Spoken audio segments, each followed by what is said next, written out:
भाइयों बहनों, मुझे अभी कुछ घंटे पहले ही बुलंदशहर में आने का अवसर प्राप्त हुआ।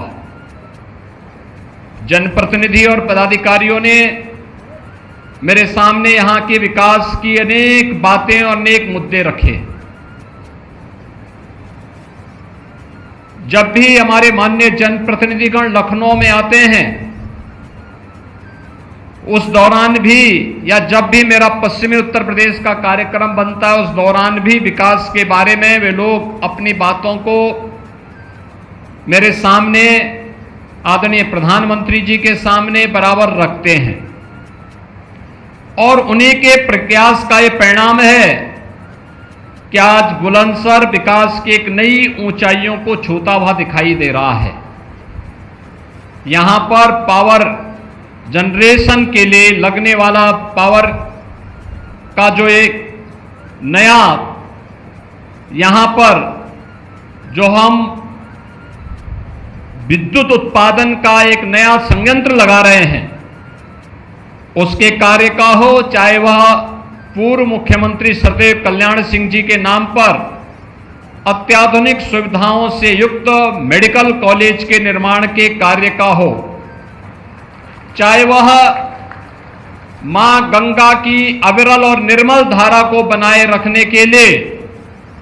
नमामि गंगे परियोजना के अंतर्गत चलाई जाने वाली परियोजनाएं हों,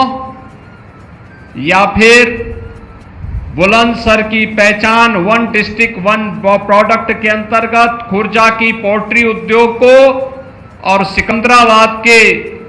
औद्योगिक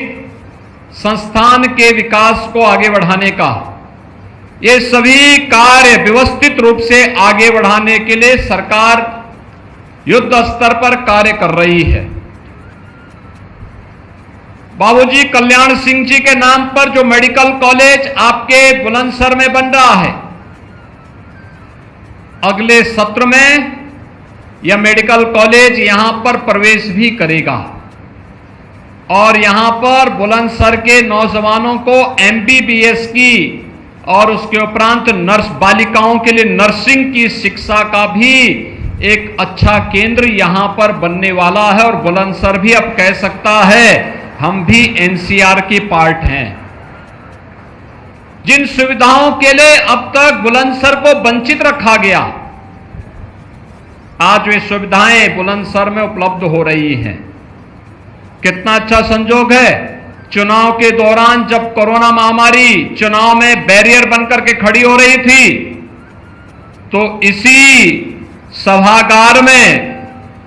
ऐसे ही मैंने बुलंदशहर की जनता का आह्वान करने के लिए पहली सभा मैंने यहीं पर आयोजित की थी।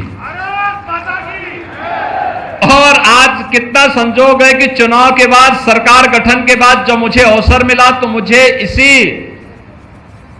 स्थल पर एक बार फिर से आपके प्रति आभार व्यक्त करने और बुलंदशहर वासियों के प्रति आभार व्यक्त करने का अवसर प्राप्त हो रहा है।